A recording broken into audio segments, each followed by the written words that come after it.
Good morning. I'm Mark Allen with Gaber.io, and I'm here today with Rick Rius, the former Director of Services at Tech Democracy. Good afternoon in your case, Rick. How are you doing? Good. How about yourself? I'm doing well, thank you. Thanks for joining us today. So to start with, can you share a brief background of yourself and your work experience? Sure. I started off in the finance business many years ago, more than I'd like to admit.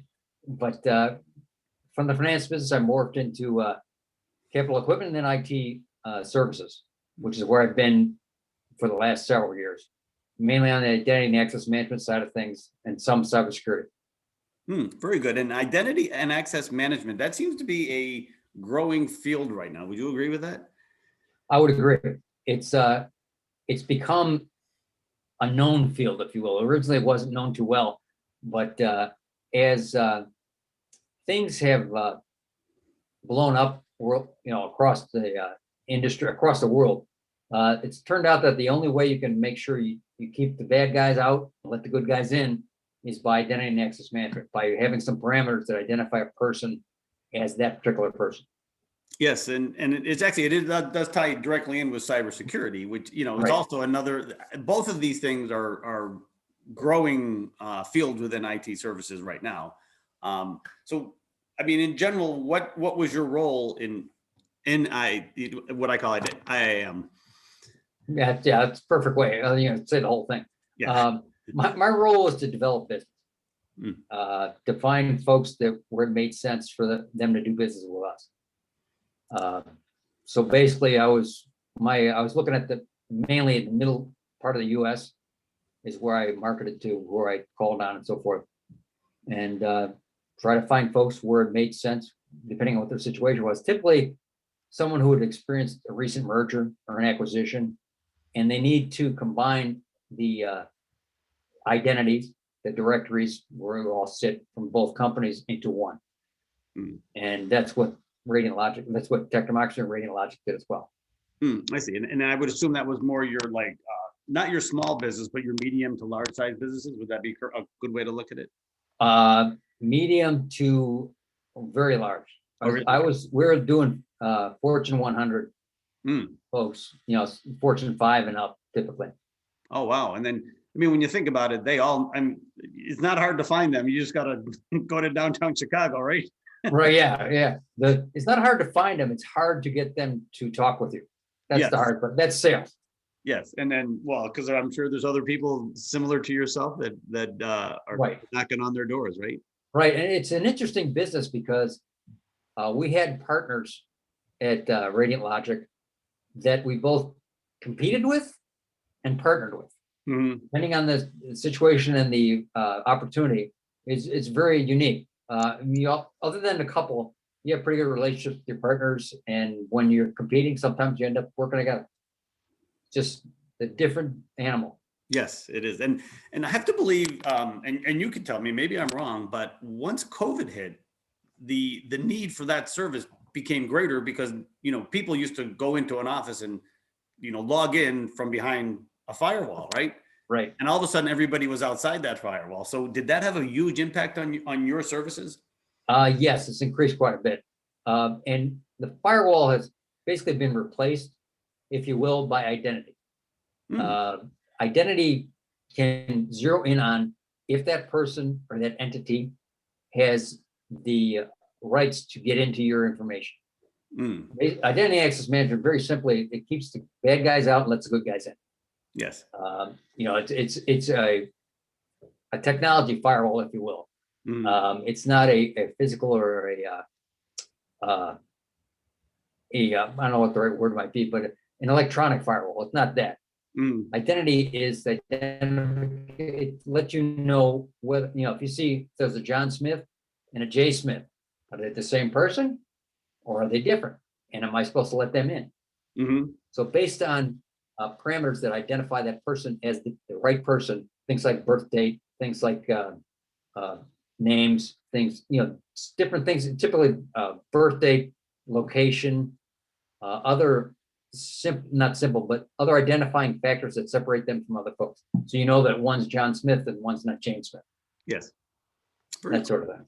Yeah, and I have a little bit of it. I mean, I don't know what at your level. I have a little experience with this. I mean, do you get into things like if you're in this geofence, this is the role you have, and if you're in this geofence, this is the role you have. Do you get into that type of things with companies? Yes, because when you combine the directories, like I said, you know, and a simple way of saying it, keep the bad guys out, let the good guys in. But when I buy a company, when somebody acquires a company or merges with them, they're doing it for a reason, typically a monetary reason, and they want to bring those people on and have them do their jobs as quickly as possible, but only their job. You don't want the salespeople from the company you bought looking into the accounting information from the company that bought them. So you basically want to make sure the right folks can get into the right information and the wrong ones can't.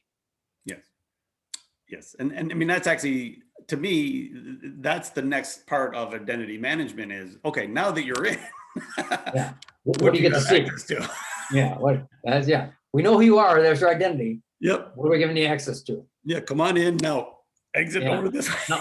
No, come on in, but stop right here. The hallway stops right here. Yeah. No. That's kind of thing. I mean, and I think that might actually be the more challenging part of it. Would you agree?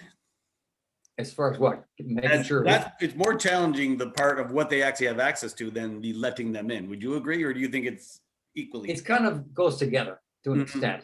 But yeah, you can typically more easily identify someone, but then what they have access to is a little bit more involved. And you typically, the companies we've worked with, you mirror it up so that only certain identities have access to certain things. As I was saying, you don't want, let's say, I don't want my salespeople getting into accounting information. I don't want service people getting into, and I'm just using this as examples. I'm not, right. I don't want service people getting into sales information, or whatever the particular company decides, who's allowed to get into what and why. Yeah. So from a remote work standpoint, I mean, you obviously you're working from home right now as a consultant. Did you work from home in previous jobs, or did you actually go into an office? Oh, well, yes and yes, depending on the job. I mean, I work remotely. I've done that for years. Probably back in, let me think. Oh, back in the 90s, I started working remotely. I was an early remote worker, if you will. Yes.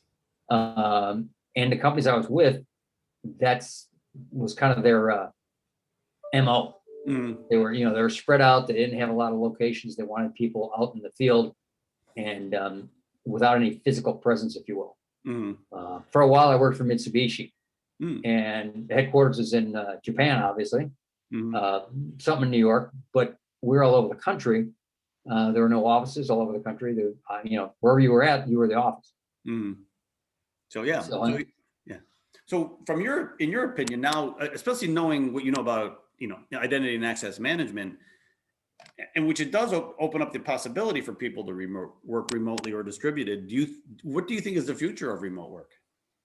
I think it's going to expand, and I think maybe expand. It can't expand because everybody's working remotely, I guess, but it'll be more of a hybrid. I think remote and in office, with leaning to more so the remote side of things. Because what people have found during this unfortunate situation is that people can work and be productive remotely.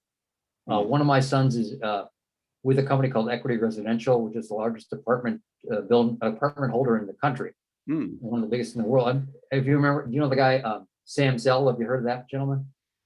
Not a fan. He bought the Chicago Tribune a few years ago, and anyway, and Equity Residential was part of it. But what they have found at my son's company is their IT folks, especially, have been more productive working remotely, because they don't have to deal with the guy, which I was one of, probably walking up to the desk and say, "Hey, can you help me out with this? I'm trying to figure this out. I can't get this to work." And they have to stop what they're doing and help the person, because they're not going to blow them off. They're going to try to help them. But remote eliminated a lot of that. So they have found the vast majority of their people in IT, if not all, are much more productive remote, where they can manage their business. And they're probably going to, right now, everybody's still hybrid, but they're going to, everybody's still remote, but they're going to start utilizing a hybrid model as things progress. Yeah, and I'm hearing more and more of that from different people in business that you know, giving people the option of when to come in and when to stay home seems to be the way it's going to be going forward, right? I would agree. I would agree 100%. And does a hybrid model pose any unique challenges to your particular industry, you know, the IAM industry? Well, it's the same challenge. Mm-hmm. You got to make sure the right people can get in the right information and the wrong ones can't. Mm-hmm. And it's actually in a hybrid model, it's more important. Mm-hmm. You know, it's you got to zero in, because Mm-hmm. everybody's all over the place. This day they're in the office, the next day they're up, you know, at home or wherever. And you have to make sure that access is ported out properly. Mm-hmm.